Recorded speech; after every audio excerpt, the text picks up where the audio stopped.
Maturdevo Bhava, Pitrdevo Bhava, Acharya Devo Bhava. Hello my dear students and parents. I am Harish Reddy, Master Trainer and Mentor to IIT NEET episode students. Today's session వచ్చేసి Andhra Pradesh neat విద్యార్థులకు సంబంధించి BDS round 3 final result విడుదల చేశారు. చాలా రోజుల తర్వాత provisional list ఇచ్చిన తర్వాత మళ్ళీ free exit, retain, not reported ఆ లిస్ట్ ఇచ్చి ఈరోజు విడుదల చేశారు. ఐ థింక్ చాలామంది పేరెంట్స్కి నవ్వు రిలీఫ్ అయింటారు. BDSలో జాయిన్ అవ్వాలి అని అనుకున్న విద్యార్థులకు big congratulations my dear students, my dear parents. BDS seat ఎవరికైతే వచ్చిందో, సో నేను లాస్ట్ వరకు చూడండి. సీట్ వచ్చిన వాళ్ళు ఏం చేయాలి, రాని వాళ్ళు ఏం చేయాలి, తర్వాత లాంగ్ టర్మ్ తీసుకునే వాళ్ళు ఎలా ప్రిపేర్ అవ్వాలనేది కొన్ని పాయింట్స్ చెప్తాను. లాస్ట్ వరకు చూడండి.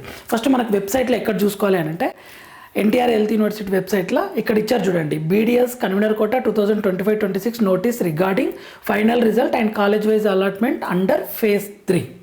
ఇది ఈ లిస్ట్ ఓపెన్ చేయాలి. మీకు మెసేజెస్ కూడా వచ్చింటాయి చాలామందికి. అయితే కొద్దిమందికి రిటైన్ ఆప్షన్ పెట్టుకున్న తర్వాత కూడా సీట్లు వచ్చాయి. ఎప్పుడు ప్రొవిజనల్ లిస్ట్లో అక్కడ ఇచ్చారు, బట్ ఇప్పుడు కరెక్షన్ చేసి ఇచ్చారు. ఇంకెవరికైనా ప్రాబ్లం ఉందనుకోండి, ఏదన్నా మీకు ఒక ప్రాబ్లం ఉంది, సార్ నేను జాయిన్ అవ్వద్దు అనుకుంటున్నా, నాకు ఈ ప్రాబ్లం అయింది, నాది ఇది తప్పు పడ్డదని ఇంకా ఏదన్నా మిస్టేక్ జరిగితే మీరు ఆలోచించకుండా ఎన్టీఆర్ హెల్త్ యూనివర్సిటీ వాళ్ళని కాంటాక్ట్ అయితే వాళ్ళు క్లియర్గా చెప్తారు. ఓకేనా. ఇక్కడ ఏమి ఇచ్చారు అని అంటే ఇక్కడ ఈరోజు వచ్చింది ఇది. It is for the information to all candidates that as per university notices dated 8/12 and 9/12 and after examination of all the grievances received, the final result for admission into BDS competent authority quota under phase 3 is now available in the university website. అంటే ఈ grievances base చేసుకొని correction చేసి result ఇచ్చినామని అర్థం అనమాట. ఇక్కడ last date for reporting ఎప్పుడంటే 3 PM December 15, 3 PM December 15 వరకు మీరు జాయిన్ అవ్వాలి, last date. Okay. After downloading the allotment letter from the university website, the candidate are advised to approach the allotted college as per the instructions given in the allotment letter. మీరు ఏం చేయాలి, మీకు ఏ college అయితే allot అయిందో ఆ కాలేజ్ని approach అవ్వండి అని చెప్తున్నారనమాట. క్యాండిడేట్ లాగిన్ అవ్వండి, ఇది దీనికి క్లిక్ చేస్తే మీకు వస్తుంది. ఇక్కడ ఎలా ఇచ్చారు అని అంటే last date for reporting December 15, 3 PM. Classes already start అయిపోయాయి classes. Okay. 13/10/2025. NEET rank, roll number, score, name, gender, category, local area, allotment details, phase 3. ఈ డీటెయిల్స్ అన్నీ కరెక్ట్ ఉన్నాయో లేవో చూసుకోండి మీరు. ఇక్కడ ఎవరికైతే ఫేజ్ 3 అని కనిపిస్తుందో వాళ్ళు ఖచ్చితంగా డౌన్లోడ్ చేసుకోవాలి, అలాట్మెంట్ ఆర్డర్ కాలేజ్లో సబ్మిట్ చేయాలి. కొద్దిమందికి ఫేజ్ 2లోనే కన్ఫర్మ్ చేసుకున్నారు కాలేజ్, సార్ మేము నాది రిటర్న్ పెట్టుకున్నాము, అయినా ఇప్పుడు నాది సడన్గా ఫేజ్ 3 అని మారింది సార్, అది మీ కాలేజ్ చేంజ్ కాదు, ఫేజ్ 3 అని కనిపిస్తుంది అన్నా మీరు దాన్ని డౌన్లోడ్ చేసుకొని ఇవ్వాల్సిందే కాలేజ్ వాళ్ళకు. సీట్ అడ్జస్ట్మెంట్ కోసం అలా చేస్తారనమాట వాళ్ళు. ఇంకొకటి ఇక్కడ ఎవరికన్నా ఆ రిజర్వేషన్ విషయంలో కానీ ఇక PHG కాన్ అని ఇచ్చింది చూడండి. ఇక్కడ ఒక స్టూడెంట్కి PHG కాన్ అని ఇచ్చింది అనమాట. కన్ఫ్యూజ్ కాకండి, సార్ ఈ స్టూడెంట్ PH కాదు, ఫిజికల్ హ్యాండిక్యాప్డ్ కాదు, అయినా PHG కాన్ అని వచ్చింది. ఎందుకు అని అంటే కన్వర్టెడ్. అది ఒక PH స్టూడెంట్ ఉంటాడు కదా, ఒక PH స్టూడెంట్ ఒక సీట్ ఉందనుకోండి, ఎవరు లేరు, స్టూడెంట్సే లేరు, PH స్టూడెంట్సే లేరు. ఇప్పుడు ఆ సీట్ని ఎవరికి ఇవ్వాలి, అది PH స్టూడెంట్కి ఏమంటారు అలాట్ అయిన సీటు, కానీ స్టూడెంట్ ఎవరు లేరు. లేకపోయేసరికి నార్మల్ స్టూడెంట్కి ఆ సీట్ని అలాట్ చేసి PH కాన్ అని పెడతారనమాట. మీరు ఏం టెన్షన్ పడకండి. ఇక్కడ ఏదైనా మారినా మీరు టెన్షన్ పడకండి. ఓకేనా. మీది ఏ మిస్టేక్, ఎందుకంటే అంతా ఎన్టీఆర్ హెల్త్ యూనివర్సిటీ వాళ్ళు ఇచ్చారు, మీకు ఏ ప్రాబ్లం ఉండదు ఫ్యూచర్లో కూడా. ఓకేనా. ఇది ఎన్ని పేపర్లు ఇచ్చారు ఇలా అంటే ఒక్కసారి చూద్దాం. ఇట్లా గవర్నమెంట్ డెంటల్ కాలేజ్ కడప ఇట్లా కాలేజ్ వైజ్ ఇచ్చారు. టోటల్ 32 పేజెస్ ఇచ్చారు చూడండి. టోటల్ 32 పేజెస్ ఇచ్చారు. ఇది list. Okay. Serial number 50, total 32 pages list. ఇది స్టూడెంట్స్ యొక్క లిస్ట్. సార్ ఇప్పుడు కొద్దిమంది, సార్ నాకు బార్డర్ సార్, నెక్స్ట్ నేనే ఉన్నా సార్, ఇక నెక్స్ట్ ఇంకొక సీట్ ఉంటే నాకే వచ్చేది, అలాంటి మెరిట్ లిస్ట్ ప్రకారం చూసుకుంటే అలాంటి సిచ్యువేషన్లో నేనున్నా, ఇప్పుడు నేను స్ట్రే రౌండ్ వరకు వెయిట్ చేయాలా అంటే ఖచ్చితంగా స్ట్రే వేకెన్సీ రౌండ్ ఉంటుంది, ఎవ్రీ ఇయర్ అయితే ఉంటుంది. 1 or 2 సీట్స్ ఉన్న స్ట్రే వేకెన్సీ రౌండ్ అయితే పెడతారు. ఓకే. మనకి ఇది ఎప్పుడు తెలుస్తుంది అంటే December 15 తర్వాతనే తెలుస్తుంది. ఎందుకంటే December 15 వరకు కొద్దిమంది స్టూడెంట్స్ జాయిన్ అవ్వట్లేదు. నాకు తెలిసిన 3 పేరెంట్స్ ఫోన్ చేసి, నాకు తెలిసిన వాళ్ళే, సార్ మాకు ప్రొవిజనల్ లిస్ట్లో మా పేరు వచ్చింది, మేము ఆల్రెడీ లాంగ్ టర్మ్ తీసుకుంటున్నారు, నెక్స్ట్ MBBS జాయిన్ అవుతారు, ఇప్పుడు ఏం చేయాలి అని అడిగారు అనమాట. వాళ్ళు ఖచ్చితంగా జాయిన్ అవ్వరు. సో ఆ సీట్స్ మిగిలిన అంటే స్ట్రే రౌండ్కి ఉంటాయి. కానీ ఏ కేటగిరీలు ఉంటాయి, మీకు వస్తుందా రాదా, మీ కేటగిరీలోనే ఉందా, సీటు అనేది తెలియదు. అది క్లియర్గా మీరు అది ఎలా చూసుకోవాలి అని అంటే ఈ December 15 తర్వాత వాళ్ళు నోటీస్ ఇస్తారు స్టే వేకెన్సీ రౌండ్కి, అప్పుడు చూసుకోవాల్సిందే ఎన్ని ఉన్నాయి వేకెట్ అని తెలుస్తుంది క్లియర్గా. ఇదండి లిస్ట్. సో ఇప్పుడు నా వైపు నుండి కొన్ని పాయింట్స్ ఇస్తాను. ఇక్కడ సీట్ నాట్ అలాటెడ్, సీట్ రాలేదు అనుకోండి ఎవరికన్నా, ఇక రౌండ్ 1 రాలేదు, రౌండ్ 2 రాలేదు, MBBS రాలేదు, BDS రాలేదు, మళ్ళీ లాంగ్ టర్మ్ ప్రిపేర్ అవ్వాలనుకుంటే చాలా ఏమంటారు మీ సీట్ రాలేదంటే 2 ఆప్షన్స్ ఉంటాయి. లాంగ్ టర్మ్కి వెళ్ళాలి అనుకుంటే చాలా సీరియస్గా ప్రిపేర్ అవ్వండి. దాని గురించి కూడా చెప్తాను. ఇంకేదైనా కోర్సెస్ సార్ ఆల్రెడీ ఆయుష్లు ఉంది నాకు, నేను కంటిన్యూ చేయాలనుకుంటున్నంటే హ్యాపీగా చేయొచ్చు, నో డౌట్. మీరు బాగా కష్టపడితే ఆయుష్ అయినా బయోటెక్నాలజీ అయినా ఏ కోర్సెస్ అయినా బాగుంటుంది. ఇప్పటికే నా 2 లాంగ్ టర్మ్లు అయిపోయినాయి సార్, నేను ఇప్పుడు వేరే ఆయుష్లో కంటిన్యూ కావాలన్నా మంచిగా ఉంటుంది ఫ్యూచర్ అంటే మీరు కష్టపడండి, చాలా బాగుంటుంది, నో డౌట్.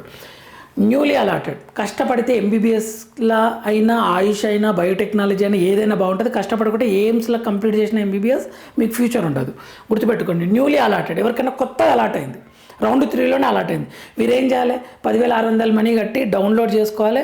డౌన్లోడ్ చేసుకొని ఇక DD బాండ్స్ సర్టిఫికేట్స్ అన్నీ తీసుకొని కొత్త కాలేజ్కి వెళ్ళాలి. ఓకే, జాగ్రత్తగా. ఆల్రెడీ ప్రాసెస్ కంప్లీట్ అయింటుంది కాబట్టి మీకు ఎవరైనా మీకు ఆ కాలేజీలో తెలిసిన వాళ్ళంటే వాళ్ళని అడగండి, ఈజీ అయిపోతుంది. Next allotted in round 2 not upgraded. కొద్దిమంది ఏం చేశారంటే అప్గ్రేడ్ కోసం వెయిట్ చేస్తున్నారు. నాకు సెకండ్ రౌండ్లో నార్మల్ కాలేజ్ వచ్చింది, ఇప్పుడు రౌండ్ 3లో కొత్త కాలేజ్ కోసం వెయిట్ చేస్తున్నా అని అనుకుంటున్నారు కదా. Allotted in round 2 not upgrade కాలేదు అంటే ఇక మీరు పాత కాలేజే మీకు ఉన్నట్లుగా అంతే. ఇక నీకు దీని తర్వాత ఇక మళ్ళీ ఏమంటారు అప్గ్రేడ్ ఉండదు ఇక. Okay, just inform to college.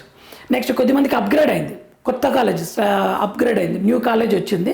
వాళ్ళు ఏం చేయాలంటే కొత్తగా డౌన్లోడ్ చేసుకొని university fee no need to pay, మీకు అది బై డిఫాల్టే చూపిస్తుంది. కొద్దిమంది ఆల్ ఇండియా కోటాలు కూడా ఎంత ఫీజు ఉంటుంది అన్నారు. మీరు ఎంటర్ అయితే బై డిఫాల్టే చూపిస్తుంది ఆ ఫీజు. ఓకే, ఇది కూడా మీరు ఎక్కువ కడదామన్నా అది అలో చేయదు, తక్కువ కట్టినా అలో చేయదు, బై డిఫాల్టే చూపిస్తుంది. అది పేమెంట్ చేసి డౌన్లోడ్ చేసుకోవాలి. సో ఇప్పుడు ఆల్రెడీ మీకు అప్గ్రేడ్ అయింది అంటే మీకు పాత కాలేజీలో సీట్ వచ్చి ఉంటుంది కాబట్టి డైరెక్ట్గా డౌన్లోడ్ చేసుకొని go to new college. Custodian certificate అంటే ఏందని కొద్దిమంది పేరెంట్స్ అడుగుతున్నారు. మీరు పాత కాలేజీలో సర్టిఫికెట్లు ఇచ్చినప్పుడు అక్నాలెడ్జ్మెంట్ ఇలాక వాళ్ళు ఒక సర్టిఫికేట్ ఇస్తారు, ఈ సర్టిఫికెట్లన్నీ మేము తీసుకుంటున్నాము, మీరు ఈ సర్టిఫికేట్స్ ఇచ్చారు అని చెప్పేసి, దాన్ని కస్టోడియన్ సర్టిఫికేట్ అంటారు. అది తీసుకొని మీరు డబ్బులు తీసుకొని కొత్త కాలేజ్కి వెళ్తే సరిపోతుంది. పాత కాలేజ్ నుంచి ఆటోమేటిక్గా వాళ్ళే పంపిస్తారు. సర్టిఫికేట్స్ మీ చేతికైతే ఇవ్వరు. ఎందుకు ఇవ్వరు అని అంటే సీట్ క్యాన్సిల్ చేసుకుంటే కష్టం కదా. Next go to new college, submit all new. Okay, new కాలేజ్లో సబ్మిట్ చేయాలి. ఇదండి. స్టే వేకెన్సీ రౌండ్ ఉంటుందా ఉండదంటే ఉంటుంది. 1 or 2 సీట్స్ 10 సీట్లు అనేది మనకు తర్వాత తెలుస్తుంది. ఇంకా నా వైపు నుండి కొన్ని పాయింట్స్, లాంగ్ టర్మ్ తీసుకునే వాళ్ళు చాలా సీరియస్గా ప్రిపేర్ అవ్వాలి. ఆల్రెడీ లాంగ్ టర్మ్ కోచింగ్ తీసుకుంటూ ఇప్పటికీ మార్క్స్ తక్కువ వస్తుంటే పేరెంట్స్ స్టూడెంట్స్ ఇద్దరు అలర్ట్ కావాలి. పేరెంట్స్ మస్ట్ అలర్ట్ కావాలి. ఎందుకంటే ఫ్యాకల్టీగా చెప్తున్నాను కదా, ఇప్పుడు కొద్దిమంది స్టూడెంట్స్ మార్కులను బట్టి వాళ్ళకి ఇప్పుడు చదివి ఎగ్జామ్ వాళ్ళ కాలేజీలో, మీరు ఏ కాలేజీలోనే ఉండని, ఇక టాప్ కార్పొరేట్ కాలేజా లేకుంటే లోకల్ కాలేజా ఏ కాలేజీలన్నా ఉండని, మీకు మీ కాలేజీలో ఎవ్రీ వీక్ ఎగ్జామ్ పెడతారు కదా. నీట్ కోచింగ్కి వెళ్తుంటే లాంగ్ టర్మ్ తీసుకుంటుంటే ఎవ్రీ వీక్ ఎగ్జామ్ పెడతారు నాకు తెలిసి, లేదా 10 రోజులకు ఒక ఎగ్జామ్ అన్నా పెడతారు. ఓకే, ఆ ఎగ్జామ్స్లల్లో మీకు మీ స్టూడెంట్కి మీ పిల్లలకి 600+ మార్కులు వస్తున్నాయి అనుకోండి, కష్టపడితేనే 600+ మార్కులు వస్తున్నాయి, 600+ మార్క్స్ వస్తున్నాయి అంటే వెరీ గుడ్. ఇక మీకు 2026లో పేపర్ ఎంత టఫ్ వచ్చినా సీట్ అయితే వస్తుంది. టాప్ కాలేజా ఏదైనా కరీంనగర్ కోటలో సీట్ వస్తుంది. మీరు ఇదే మెయింటైన్ చేయాలి కన్సిస్టెన్సీగా. ఒక్క ఎగ్జామ్లో కాదు నేను చెప్పేది, కన్సిస్టెన్సీగా ఎవ్రీ ఎగ్జామ్లో 600 వస్తున్నాయి, ఎవ్రీ ఎగ్జామ్లో 600 వస్తున్నాయి అంటే వెరీ గుడ్ జోన్ అనమాట. పేరెంట్స్ మీరు ఇక్కడ అలర్ట్ అవ్వండి. లేదు కొద్దిమందికి 550+ వస్తున్నాయి, 550+, ఇక 550 వరకు వస్తున్నాయి, దాటట్లేదు. కన్సిస్టెన్సీగా 550, 540, 560 వస్తున్నాయి అంటే సేఫ్. ఇది జస్ట్ సేఫ్. పేపర్ టఫ్ వచ్చిందంటే 500లో పడిపోతారు, 500, 480 పడిపోతారు, మళ్ళీ టెన్షన్ అవుతుంది. ఆంధ్రప్రదేశ్లో ఫుల్ కాంపిటీషన్ ఉంటుంది ఇది. నెక్స్ట్ 400+ వస్తున్నాయి అనుకోండి, 400+ వస్తుంటే హై లెవెల్ టెన్షన్. ఇక వీళ్ళకి పేపర్ కొంచెం అటు ఇటు అయిందంటే వీళ్ళ మార్కులు 300, 250లో వస్తాయి ఫైనల్ నీట్లో. పేరెంట్స్ స్టూడెంట్స్ ఇద్దరు అలర్ట్ అవ్వండి. నేను ఎలా చేయాలో కూడా చెప్తాను, దీని సొల్యూషన్ ఏంటి అనేది.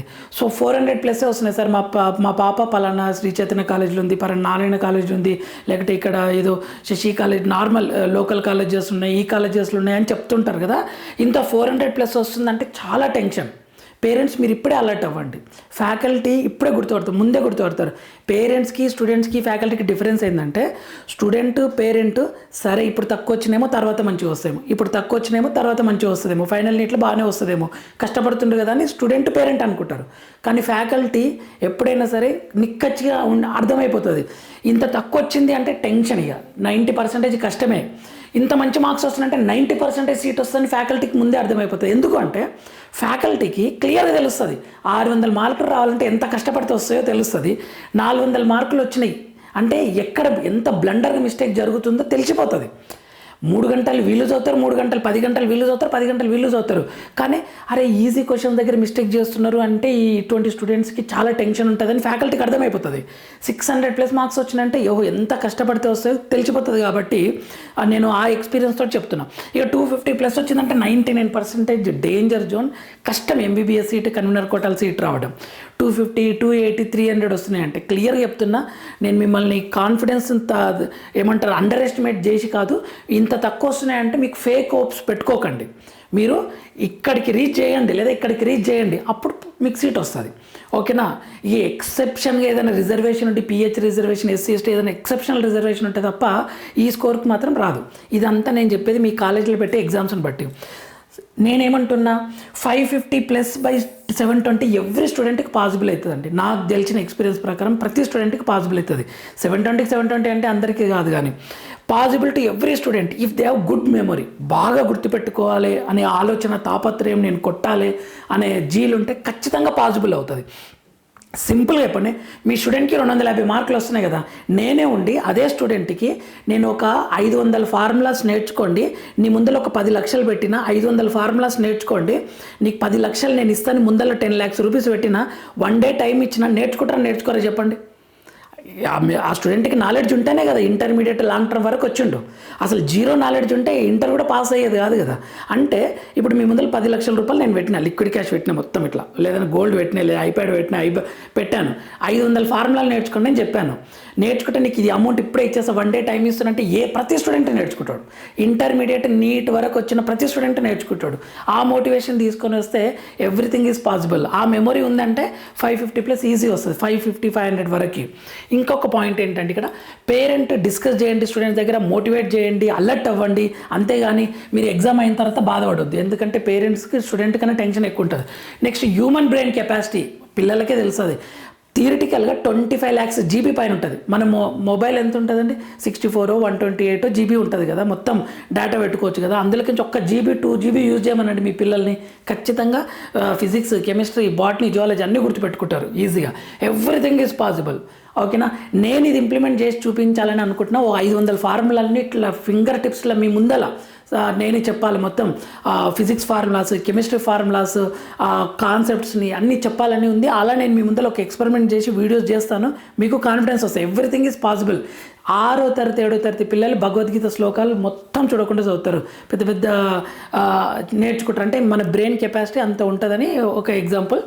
ఇంకొక పాయింట్ ఏంటంటే ఇక్కడ ఎవరైనా సమ్ స్టూడెంట్స్, సార్ నాకు బీడీఎస్ ఇష్టం లేకుండా జాయిన్ అవుతున్నాను, నేను ఇంకొక 5 నెలలు ప్రిపేర్ అయితే నాకు ఎంబీబీఎస్ వస్తా కానీ కన్ఫ్యూజన్లో ఉన్నారనుకోండి, మీరు ఒకసారి బాగా ఆలోచించుకోండి. ఇది మీకే వదిలేసిన, కానీ 2 లాంగ్ టర్మ్లు 3 లాంగ్ టర్మ్లు అయిపోయిన వాళ్ళు మాత్రం మళ్ళీ ఇంకొక లాంగ్ టర్మ్ మాత్రం తీసుకోకండి. అది నా సజెషన్. సో అలర్ట్ అయ్యి మీరు జాయిన్ అయిపోయి ప్రిపేర్ అవ్వండి. నెక్స్ట్ ఇంకొకటి ఏంటంటే ఎయిమ్స్ ఢిల్లీలో జాయిన్ అయినా కష్టపడితేనే మీకు ఫ్యూచర్ ఉంటుంది. పీజీ కంప్లీట్ అయ్యి బెస్ట్ డాక్టర్ అవుతారు.